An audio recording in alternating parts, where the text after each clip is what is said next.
আমার নবী ডাক দিয়ে বললেন, পৃথিবীর উম্মতেরা রে, তোমরা দুনিয়ায় যদি কোনো জান্নাতি মানুষ দেখতে চাও তাহলে মালিক বিন সিনানকে দেখে নাও। কারণটা কি?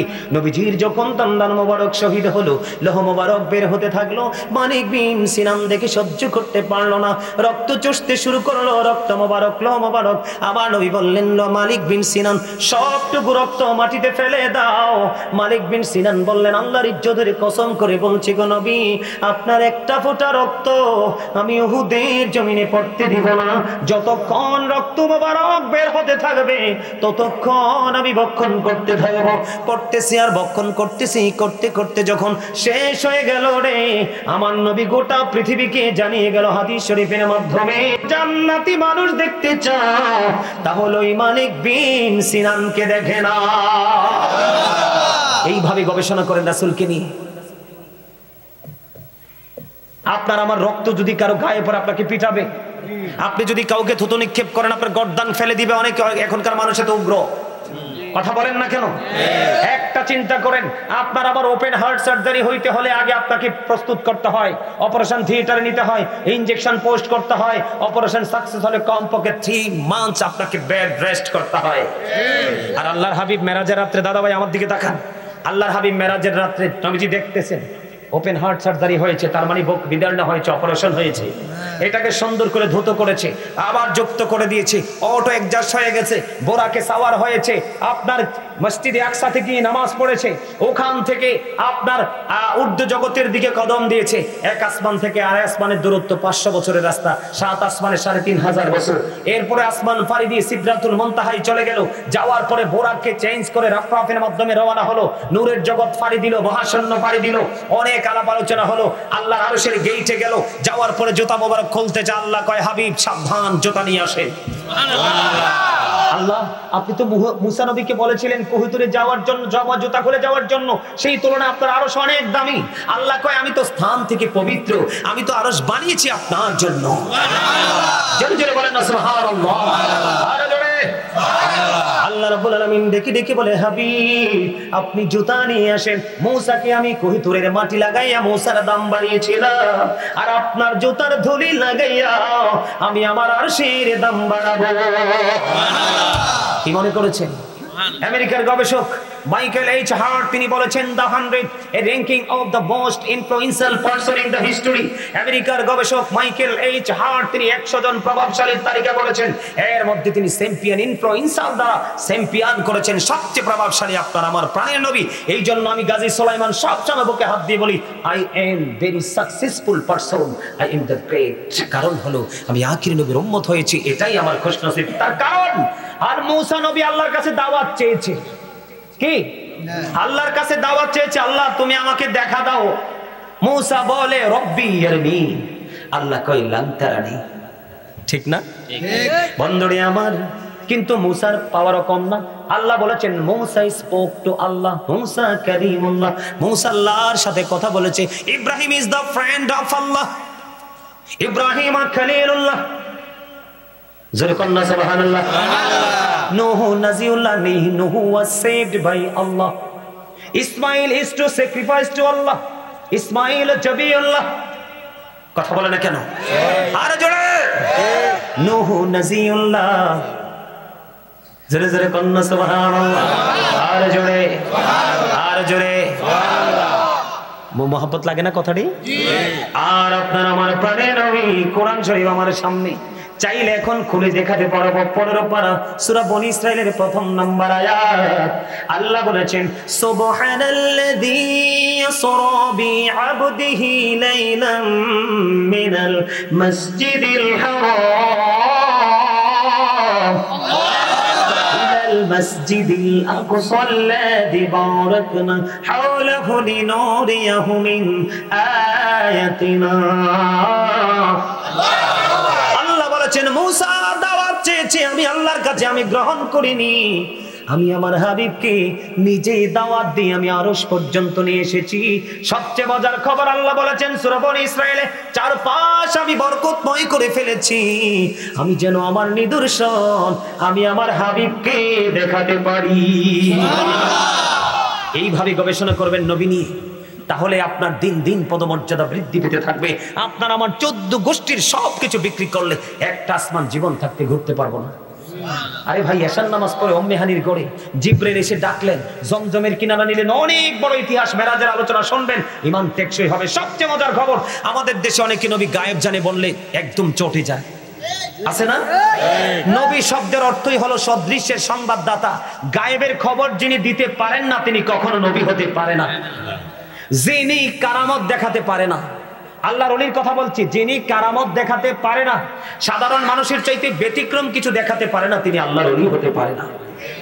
আল্লাহর নবীদের কাছে থাকে মুজিজা, ওলিদের কাছে থাকে কারামত। সুবহানাল্লাহ।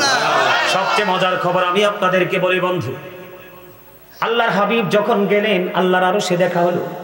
আল্লাহর হাবিবকে আল্লাহ রাব্বুল আলামিন প্রশ্ন করলেন, হাবিব আসমানে ফেরেশতারা কি নিয়ে কথা কাটাকাটি করছে? হাদিস কানে এসেছে বুখারী শরীফের মধ্যে। আল্লাহর হাবিব বলতেছেন, আল্লাহ আপনি তো ভালো জানেন।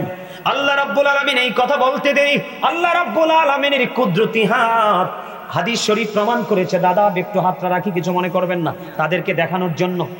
এই যে আমার দিকে তাকান, আল্লাহ রাব্বুল আলামিনের কুদরতি হাত আমার নবীজির বরকতময় দুই কাঁধ মোবারকের মধ্যখানে আমার আল্লাহ রেখেছে। সুবহানাল্লাহ। নবী বললেন, আমার বুক পর্যন্ত প্রশান্তিটা চলে এসেছে। তখন আমি দুনিয়ার শুরু থেকে শেষ পর্যন্ত যা আছে সবকিছু দেখে নিয়েছি, এতটা স্পষ্ট করে দেখেছি। আমার দিকে তাকান, অন্য হাদিসের মধ্যে এসেছে, আপনার আমার প্রাণের নবী বলেছেন, একটা মানুষ তার হাতের তালুটা যেমনি স্পষ্ট দেখতে পায়, আমি নবী এমনি ভাবে আওয়াল থেকে আখের পর্যন্ত সবকিছু দেখে নিয়েছি। জোরে জোরে কন্যা সুবহানাল্লাহ। নবীকে দাঁড়ায়া সালাম দিলে অনেকে বেদাতি বলে। আপনারা নবীকে দাঁড়ানোর পক্ষে আছেন না নাই? আমি বলি সূরা ফাতির 9 নম্বর আয়াতের শেষ অংশে দুইটা ওয়ার্ড মাত্র। কয়টা? সিম্পল দুইটা ওয়ার্ড। আল্লাহ বলেছেন ওয়া তুআযিরুহু ওয়া তুআক্কিরুহু। আল্লাহ বলেছেন help him and respect him. তোমরা আমার হাবিবকে সাহায্য করো এবং সম্মান করো। সুবহানাল্লাহ কন্যা। সুবহানাল্লাহ। তো দাঁড়াইলে কি সম্মান হয় না? একজন বক্তা আসলে সবাই দাঁড়িয়ে সম্মান করেন, এটার জন্য কি দলিল লাগবে? না। আরে জোরে বন্ধুরে আমার দিকে তাকান। কোথায় থেকে কোথায় চলে গেলাম একটু বোঝানোর জন্য বন্ধু বলবো। কারণ নবীর দুরূদকে অনেকে অ্যাঙ্কার করে বন্ধু, পারলে আমল করবেন, নাইলে না। অ্যাঙ্কার করলে আপনি কাফের হয়ে যাবেন, বেঈমান হয়ে যাবেন। কারণ আল্লাহ রাব্বুল আলামিন আল্লাহর হাবিব বলেছেন, ক্বালা মান সাব্বা নাবিয়া ফাকতুলুহু ওয়া মান সাব্বা আসহাবি ফাদরিবুহু। আল্লাহর হাবিব বলেছেন, যারা নবীকে গালি দিবে, নবীর ইজ্জতের চাদর ধরে টান দিবে, নবীর ইজ্জতে আঘাত করবে, শানে আঘাত করবে, উম্মত আমি নবী অর্ডার করলাম ওই ব্যক্তিটাকে সঙ্গে সঙ্গে জবাই করে ফেলো। হাদিস শরীফ। হাদিসের রাবি হলেন হযরত আলী রাদিয়াল্লাহু তাআলা আনহু। ওয়া মান সাব্বা আসহাবি ফাদরিবুহু। সাহাবায়ে কেরামকে যারা গালি দিবে, তাদের শানে যারা আঘাত করবে, ইজ্জতের চাদর ধরে টান দিবে, উম্মত ইচ্ছে মতো তাদেরকে বাইন্দা পিটাও। আমার না তো, জবান কার? আল্লাহ। আমার নবী বলেছেন, এটা হাদিস শরীফ। ডক্টর আহমদ পেয়ারা বাগদাদি, যিনি বোস্টন ইউনিভার্সিটির ইংলিশ লেকচারার ছিলেন, তিনি বলে দিয়েছেন, of all the great religious personalities of all prophet Muhammad Rasulullah sallallahu alaihi wasallam was the most successful. পৃথিবীতে যত নবী রাসূল এসেছে, রাজনীতি থেকে ইমামতি, ইমামতি থেকে রাজনীতি পর্যন্ত প্রত্যেকটা জায়গায় সফল আপনার আমার প্রাণের নবী। সুবহানাল্লাহ। কিন্তু আমরা তো ব্যর্থ, আমরা সফল না, কারণ রাসূলের আদর্শ নাই আমাদের কাছে, এজন্য আমরা ব্যর্থ। ঠিক কিনা বলেন? আরো জোরে। ইহুদি খ্রিস্টানের একটা ধর্মগ্রন্থ, ইয়াং ম্যান তোমাদেরকে বলছি, কারণ তোমাদেরকে নিয়ে সবচেয়ে বেশি টেনশন। কারণ এখন আধুনিক মোল্লা বের হয়েছে, আধুনিক ফতুয়া দেয়, যেই ফতুয়া শুনলে কিন্তু মাথা মোথা নষ্ট হয়ে যায়। আছে না নাই? তার মানে ফতুয়াটার মূল অর্থটা হলো নবীকে যত ছোট করা যায়। কথা বলেন না কেন? নবীকে যদি আপনি আপনার মতো বলেন, তাহলে নবীকে ইজ্জত করা হয় না বেইজ্জত করা হয়? তো নবীকে যারা কষ্ট দেয় তাদের ঠিকানা কোথায়? আরে আমি বলছি না, আল্লাহ বলেছেন, ইন্নাল্লাযীনা ইউযুনাল্লাহু ওয়া রাসূলাহু লা'নাহুমুল্লাহু ফিদ দুনিয়া ওয়াল আখিরাহ ওয়া আ'আদ্দা লাহুম আযাবাম মুহিনা। আল্লাহ রাব্বুল আলামিন বলেছেন, আল্লাহ এবং আল্লাহর হাবিবকে যারা কষ্ট দেয়, আল্লাহ তাদের জন্য দুনিয়া এবং আখিরাতে সাজার ব্যবস্থা করেছেন। জোরে জোরে কন্যা নাউযুবিল্লাহ। ওয়া আ'আদ্দা লাহুম আযাবাম মুহিনা। তাদের জন্য আল্লাহ রাব্বুল আলামিন শুধু শাস্তি নয়, লাঞ্ছনাদায়ক শাস্তি ব্যবস্থা করে রেখেছে। নাউযুবিল্লাহ বলবেন না? আরো জোরে নাউযুবিল্লাহ। আরো জোরে জোরে বলেন নাউযুবিল্লাহ। নাউযুবিল্লাহ। দিকে তাকান বন্ধু, আলোচনা শেষ করে দিচ্ছি কারণ আমার অনেক সময় আছে। আমার দিকে তাকান, ইহুদি খ্রিস্টানের একটা ধর্মগ্রন্থ যেটার নাম হলো দ্য ওল্ড ও নিউ টেস্টামেন্ট, এটার মধ্যে ওরা বক্তব্য দিয়েছে he that loveth not knoweth not God, for God is love। এরা বলেছেন যেজন প্রেম করে না সেজন আল্লাহকে জানে না, for God is love, আল্লাহ প্রেম। আল্লাহ রাব্বুল আলামিনের কাছে বক্তব্যটা ভালো লাগেনি। আল্লাহ রাব্বুল আলামিন বলেছেন নো, সে বলুন, ইফ ইউ ডু লাভ আল্লাহ, যদি তোমরা আল্লাহকে ভালোবেসে থাকো, ফলো মি মুহাম্মদ সাল্লাল্লাহু আলাইহি ওয়াসাল্লাম, মুহাম্মদ সাল্লাল্লাহু আলাইহি সাল্লামের অনুগত হয়ে যাও, আল্লাহ উইল লাভ ইউ, আল্লাহ তোমাদেরকে ভালোবাসবে, এন্ড ফরগিভ ইউর সিনস, আল্লাহ জীবনের গুনাহগুলি ক্ষমা করে দিবে। কুল ইন কুনতুম তুহিব্বুনাল্লাহ ফাত্তাবিউনি ইউহিব্বুকুমুল্লাহু ওয়া ইয়াগফির লাকুম যুনুবাকুম ওয়াল্লাহু গফুরুর রহিম। এই নিয়ে আমার দিকে তাকান। 1969 সনে নীল আর্মস্ট্রং $50 লক্ষ কোটি ব্যয় করে 2 বন্ধুকে নিয়ে চাঁদের দেশে গিয়ে বিন্দু পরিমাণ বালুকণা নিয়ে ফিরে এসেছিল। আর আপনার আমার প্রাণের নবী পৃথিবী থেকে চাঁদ 1,40,000 মাইল দূরে, ইশারা করতে দেরি, চারটা দুইটা টুকরা হইতে দেরি হয় না। গবেষণা করলে এইভাবে গবেষণা করবে, তাহলে আপনার মর্যাদা বৃদ্ধি। সেই নবীর উপর দুরূদ পড়া নিয়ে আমি কথা বলছি, ছোট করবেন কেমনি? বন্ধুরে আমার, বলতেছিলাম কয়জন ফেরেশতা? বন্ধুরে আমার, 2 জনেরটা বলবো না, 2 জনেরটা বলবো, 2 জন ভয়ঙ্কর। এর মধ্যে হযরত জিবরাইল আলাইহিস সালাম কথা দিয়েছে নবীর উম্মত, নবীকে ভালোবেসে প্রাণ ভরে তুমি সকাল তো সন্ধ্যা টাইমের দিকে তাকায়ও না, সময়ের দিকে তাকায়ও না, পবিত্র বডি নিয়ে রূহ নিয়ে তুমি দুরূদ পড়তে থাকো। জিবরাইল কথা দিয়েছেন 30,000 বছরের রাস্তা পৌঁছে রাতের পলটা আমি জিবরাইল পার করে দেব। বন্ধুরে আমার, আজরাইল এত ভয়ঙ্কর। আজরাইল আলাইহিস সালাম কথা দিয়েছেন, ও বন্ধু হৃদয়ের জানালা খুলে শোনো। আজরাইল বলেছেন নবীর প্রেমিক যারা দুরুদের পাগল, সকাল তো সন্ধ্যা নবীকে ভালোবেসে দুরুদ সালাম দাও। ওই দুরুদটা উত্তম যেটার মধ্যে দুরুদ আছে, সালামও আছে। কি আছে?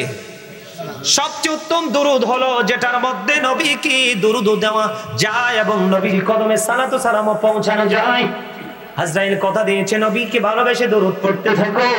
আমি আজরাইল কথা দিলাম নবীর প্রেমিক তোমার জন্য নিয়ামত, আমি তোমার জানটা এমন ভাবে বের করব যেমনি নবী রাসূলের জান আমি বের করেছি। সেই দরুদ পড়ার দরকার আছে না নাই? আছে। আরো জোরে বলে আছে। যেন এক ব্যক্তি এসে প্রশ্ন করলো, ইয়া রাসূলুল্লাহ কিয়ামত কখন হবে? আমার নবী বললেন তুমি কিয়ামতের জন্য কি প্রস্তুতি নিয়েছো? ওই ব্যক্তি বললেন, ইয়া রাসূলুল্লাহ আমি কিয়ামতের জন্য কোনো প্রস্তুতি নিতে পারিনি, তবে আল্লাহ এবং আল্লাহর হাবিবকে ভালোবাসি। আমার নবী বললেন তুমি যাকে ভালোবাসো তার সাথে তুমি থাকবা। আর কোনো দলিল লাগেনি? না। তাইলে ভালোবাসবেন নি নবীকে? নবীর ভালোবাসা কোনটাকে বলে জানেন? মদ খাইয়েন না, এটা হলো নবীর ভালোবাসা। যারা নবী মদ খেয়েছেন তারা নবীকে ভালোবাসলেন না, কারণ কোরআন তো আল্লাহর কথা, কিন্তু আমরা প্রকাশ হয়েছে কার মাধ্যমে? নবীজির পবিত্র জবানে। এখন আমি এই কিতাব লেখা পাইছেন, আমার নবীর জামানায় লেখা তো ছিল নবীর মাধ্যমে আসতো। নবীর পরে আবু বকর, তখনও তো লেখা ছিল না। তারপরে আবু বকরের পরে হযরতে ওমর, তখনও তো লেখা ছিল না। হযরতে উসমানের জামানায় এসে কোরআনটা লিখিত হয়েছিল। বুঝতে হবে এই কোরআনটা ধীরে ধীরে আমরা পেয়েছি। কোরআনে আল্লাহ বলেছেন, ইয়া আইয়ুহাল্লাযীনা আমানু, ঈমানদারগণ, ইন্নামাল খামরু ওয়াল মাইসিরু ওয়াল আনসাবু ওয়াল আজলামু রিজসুম মিন আমালিশ শাইতান। আল্লাহু আকবার বলেন না? আল্লাহ ঈমানদারদেরকে ডেকে ডেকে বলেছেন মদ, জুয়া, মূর্তি, ভাগ্য গণনা, ঘৃণ্য বস্তু শয়তানের কাজ। কার কাজ? এখন অনেকে ফতোয়া দেয়। তারিক ইবনে সুয়াইদ রাদিয়াল্লাহু তাআলা থেকে হাদিস বর্ণিত। ছোট্ট একটা কথা বলে যাই, কারণ বর্তমানে মানুষ নেশায় করে একবারে যুব সমাজ ধ্বংস হয়ে গেছে। গেছে কিনা? সম্মানিত উপস্থিতি, মদ নিয়ে একটু আলোচনা করবো, শুনবেন? বন্ধুরে আমার, আমার নবীকে প্রশ্ন করা হলো মদ সম্পর্কে। আমার নবীকে প্রশ্ন করার পরে তিনি বললেন তুমি মদ তৈরি করো না। তখন তিনি বললেন আমি তো এটাকে ঔষধ হিসাবে ব্যবহার করি। তখন আমার নবী বললেন হারাম কখনো ওষুধ হতে পারে না, বরং এটাই হলো বড় রোগ। আওয়াজ করে বলেন না নাউজুবিল্লাহ। হযরত দারদা রাদিয়াল্লাহু তাআলা আনহু থেকে হাদিস কানা বর্ণিত, আমার নবী বলেছেন যারা মদ পান করে তাদের কাছে সকল পাপের দুয়ার খুলে যায়। কারণ মদ মানুষকে সকল রাস্তাগুলো সহজে তৈরি করে দেয়। ইমাম আযম আবু হানিফা রাহমাতুল্লাহি আলাইহি তিনি বলে দিয়েছেন, পৃথিবীর মানুষ তোমরা যখন দেখবে কোন মানুষ মদ্যপায়ী আছে, তোমরা যখন দেখবে কোন মানুষ মদ পান করে, তোমরা তাকে ৮০টা দৌড়া মারবে। কেন গো ৮০টা দৌড়া মারতে হবে? কারণ মদ পান করার পরে তার সেন্সটা লেস হয়ে যায়, বিবেকটা নষ্ট হয়ে যায়, তখনই সেই জিনার মতো ব্যভিচারের মতো কাজে লিপ্ত হয়। আর এই ব্যভিচারের মাধ্যমে জারজ সন্তান পৃথিবীতে আসে। আর ওই জারজ জাতির জন্য, সমাজের জন্য হলো অভিশাপ। তৈরিটা হলো কোত্থেকে? মদ থেকে। কথা বলেন না কেন? ও মদ যারা পান করেন তাদেরকে বলবো, যদি এখানে থাকেন আমি বলবো বন্ধু আমাকে শত্রু মনে করো না। যারা সঠিক পথ দেখায় তারাই হলো সবচেয়ে বড় বন্ধু। যারা চলার পথে তোমার ভুল ধরবে মনে করবা সে তোমার প্রিয় বন্ধু। কারণ ভুল ধরিয়ে দেওয়ার মানুষের যথেষ্ট অভাব। কথা বলেন না কেন? অভাব কিনা?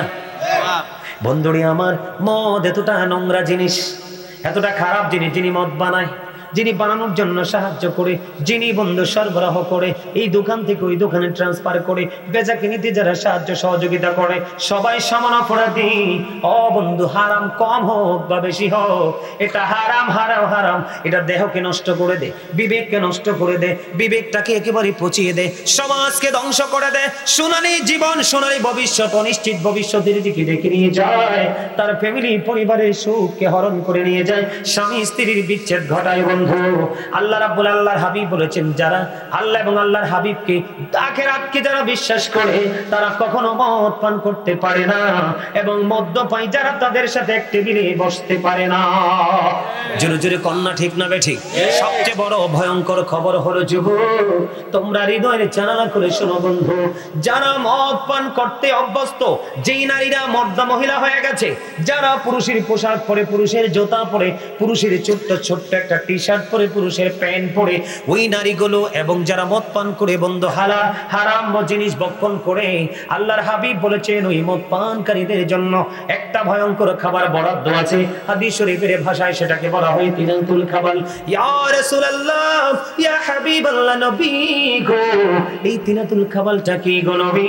আরে নবী বলেছে এই তিনাতুল খাবালটা হলো আরেকটা জাহান্নামীর নিংড়ানো পচা রক্ত পুজ অথবা ঘাম। আপনারা কি আমার ওয়াজটা বুঝেন নাই? একদিক দিকে জাহান্নামীর পুরো শরীরটা পরে লিকুইড হয়ে গেছে, পচে গেছে, আরেক দিক দিয়ে তার বডিটা তৈরি হচ্ছে। যার বডি তৈরি হচ্ছে তাকে, যিনি পচে যাচ্ছে, লিকুইড হয়ে যাচ্ছে, ওই পচাটা তাকে খাইতে দেওয়া হবে। আওয়াজ করে বলে না নাউজুবিল্লাহ। হযরত আলী রাদিয়াল্লাহু তাআলা আনহু তিনি বলেছে, আমার দিকে তাকান, তিনি বলেছেন কোন দরিয়ার মধ্যে যদি একটা ফোঁটা মদ পড়ে, মদ পড়ার পরে যদি পানিটা শুকিয়ে যায়, শুকানোর পরে এটার মধ্যে ঘাস জন্ম হবে। আমি আলী কথা দিলাম রে গলিয়ার চর পড়বা ফারার যুবক, আমার ভাই বন্ধুদেরকে বলবো, গোটা পৃথিবীর আমার ভাই বোনদেরকে বলবো, হৃদয় খুলে শুনো। তিনি বলেছেন পানিটা শুকিয়ে গেল, একবারে তলদেশে চলে গেল, ঘাস জন্ম হলো। আলী বলছে আমি এই দরিয়ার মধ্যে যখন সবুজ শ্যামল ঘাস জন্ম হতো রে, আমি আলী কোনদিন আমার পশুকে সেই ঘাস গুলো খাওয়াতাম না। আওয়াজ করে বলেন না নাউজুবিল্লাহ। হযরত আলী আরো বলেছেন, ওই দরিয়ার উপর যদি বিশাল বড় একটা মিনারা তৈরি করা হয়, আমি আলী ওই মিনারায় দাঁড়িয়ে আযান দিব না। আওয়াজ করে বলেন না নাউজুবিল্লাহ। বন্ধুরে আমার, মদ খাওয়া যাবে না, জুয়া খেলা যাবে না, ও বন্ধু ভাগ্য গণনা, রাশি গণনা করা যাবে না, মূর্তি বানানো যাবে না। মূর্তি পূজক যারা, তাদের সম্পর্কে যারা বন্ধু ভিন্ন সনাতন ধর্মের অধিকারী, তারা অনেকে রাগ হতে পারে আমার কথায়। আল্লাহ বলেছেন ইন্নাল কাফিরিনা কানু লাকুম আদুওয়াম মুবিনা। এ মুসলমান মনে রাখো, আল্লাহ বলেছেন দ্য হেরিটিক্স আর the eternal enemy of the believers. Allah বলেছে ইমানদারদের প্রকাশ্য শত্রু হলো বেঈমানেরা। যারা মূর্তি পূজা করে তারা শয়তানকে ফলো করছে, তারা শয়তানের অনুসারী। আর আমরা মুসলমান যারা, আমাদের সম্পর্কে আল্লাহ ওয়াজ করেছেন Islam is not only a religion but also complete code of life. ইসলামের মধ্যে রয়েছে পরিপূর্ণ এবং পূর্ণাঙ্গ জীবন ব্যবস্থা। কারণ ইন্নাদ দীনা ইনদাল্লাহিল ইসলাম, ইসলামটা আল্লাহর মনোনীত। সুবহানাল্লাহ। আরে আরো জোরে বলেন না ঠিক না ঠিক? আমার আলোচনা শেষ, আমি আরেকটু আলোচনা করব, তারপরে একবারে ক্লোজ করে দিব। সর্বশেষ যে আলোচনাটা আমি যেটা করতে চেয়েছিলাম, সম্মানিত উপস্থিতি, আমরা কিন্তু উদাসীনতার মধ্যে আছি। উদাসীন হলে চলবে? আমার দিকে তাকান, একবারে সিম্পল, ছোট্ট করে বলছি। আল্লাহ বলেছেন, ইন্না বাতশা রাব্বিকা লাশাদীদ, the seizing of Allah is difficult. এদিকে তাকান, আমার দিকে তাকান না, এদিকে তাকান একটু, শেষ তো। আল্লাহ বলেছেন, ইন্না বাতশা রাব্বিকা লাশাদীদ, the seizing of Allah is difficult. আল্লাহর ধর, আল্লাহর পাকড়া বড় শক্ত। সাবধান, কেয়ারফুল ভাবে শোনেন। সর্বশেষ আল্লাহ বলেছেন ধরবে খুব শক্ত ভাবে, তারপরে বলেছেন ইন্নাল্লাহা সারিউল হিসাব, Allah is quick to take account. Allah হিসাব গ্রহণে অত্যন্ত তৎপর। তার মানে ধরার পরে আপনার কাছ থেকে কুইকলি হিসাব বুঝে নিবে, হিসাব চাইবে। এখন এই দুনিয়াতে না লুকাইতে পারেন, ওখানে কি লুকাতে পারবেন? আমার সামনে কোরআন শরীফ 30 পারা সূরা ইনফিতার, আল্লাহ রাব্বুল আলামিন বলে দিয়েছেন, ওয়া ইযাল কুবুরু বুসিরাত আলিমাত নাফসুম মা কদ্দামাত ওয়া আখারাত। জোরে জোরে কোন আল্লাহু আকবার। পূর্ব গলিয়ার চরের মানুষ, আল্লাহ বলেছে কবর যখন ওপেন হবে রে, তোমরা প্রত্যেকেই দেখতে পারবে, জানতে পারবে কে কি করেছো আর কি করনি। তার মানে কি? সব প্রকাশিত হয়ে যাবে। কেন? তোমরা বাজারে, রাস্তায়, দোকানে সিসি ক্যামেরা লাগাইলে কিন্তু ভয় পাও, কিন্তু আসল সিসি ক্যামেরার খবরই রাখো না। কে আমার কাঁদিবি কাঁদে বসিয়া, সকল কর্ম লিখিতেছি হুকুম দিয়া, আল্লাহর হুকুম দিয়া। 40 কদম হাটিয়া আসবি রে সজন, মুনকারে নাকির হাজির হইবে রে তখন। ঠিক না বেঠি? আর জোরে বন্ধুরে আমার, দুনিয়াতে অভাবে পড়লে কিন্তু আত্মীয় এসে হাত বাড়াই দেয় কিনা? অসুস্থ হলে বন্ধু হসপিটাল আছে, ডাক্তার আছে, ট্রিটমেন্ট চলে। আরো জোরে বলেন না? যদি বিপদে পড়ে যান, টাকা পয়সা না টেলিফোন লাগবে, কেউ না কেউ এসে দাঁড়িয়ে যায়। কিন্তু বন্ধু, 2টা চোখ হাঁটার পরে তুমি তো অসহায়, তুমি তো অনাথ হয়ে যাবে, কেউ তো তোমার সঙ্গে হবে না। ইভেন তোমার সন্তানও তোমার কাজে লাগবে না। আমার সামনে কোরআন শরীফে 19 পারা সূরা শুআরা 88 নম্বর আয়াত আল্লাহ বলেছেন, ইয়াউমা লা ইয়ানফাউ মালু ওয়ালা বানুন। আপনার ধন সম্পদ, সন্তান সন্ততি কিচ্ছু কাজে লাগবে না। কার জন্য করছেন? বন্ধুরে আমার, আল্লাহ বলেছেন লা ইয়ামুতু, people will not die that day, সেদিন মানুষ মরতে পারবে না। ফিহা ওয়ালা ইয়াহইয়া, people will not be able to live that day, সেদিন মানুষ বাঁচতে পারবে না। আল্লাহ বলেছেন ওমা হুম আনহা বিগাইবিন, people will not be able to escape that day, সেদিন মানুষ সেখান থেকে পালাতে পারবে না। সুবহানাল্লাহ। ধরবেও খুব শক্তভাবে, হিসাব নেবে খুব শক্তভাবে, বাঁচতেও পারবা না, মরতেও পারবা না, পালাতেও পারবা না। অত্যন্ত ভয়ঙ্কর খবর। তাহলে আমাদের কি করা উচিত? হক্কানি আলেমদের সাথে যুক্ত হয়ে আমাদেরকে আমলের ট্রেনিং নেওয়া উচিত। আর বর্তমান বাজারে আমল যেমনটাই আছে, মানুষ কিন্তু দিন দিন ঈমান হারা হচ্ছে, শুধুমাত্র আল্লাহর হাবিব, আল্লাহ রাসূলের সাথে বেয়াদবি করে করে। ঠিক ঠিক ঠিক। সাবধান হতে হবে। রাসূল সম্পর্কে যেমনি কথা বলা যাবে না, যেটা ইচ্ছে এটা কমেন্টস করা যাবে না। রাসূল সর্বোচ্চ পর্যায়ে, বুঝেন না, আল্লাহর সাথেই যার বসার জায়গা, সুবহানাল্লাহ, আল্লাহর পাশেই যার জায়গা। কালেমার দিকে তাকান, নামাজের দিকে তাকান, আগে ফরজ না, আগে সুন্নাত। এখানে কি রাসূলের মর্যাদা না? কথা কন না কেন? রমজান মাসের দিকে তাকান না, দিনের বেলা রোজা রাখা ফরজ, আর রাতে সব সুন্নাত আর নফল। দিন আল্লাহর ভাগে, রাত রাসূলের ভাগে। হ্যাঁ, নিয়ে আসো। তোমরা বুঝো না, যে 2 ঘন্টা উপরে হয়ে গেছে। ভালো লাগে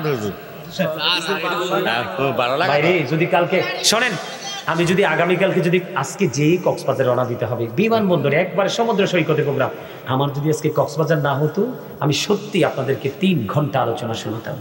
আমি কিন্তু বাজেট করেছি, আপনারা জানেন না। এখান থেকে কিন্তু আমার একটা লোক আমাকে সিগন্যাল দিছে, যখন 1.5 ঘন্টা হয়ে গেছে, তখনই কিন্তু সে আমাকে সিগন্যাল দিছে যে ক্লোজ করতে হবে।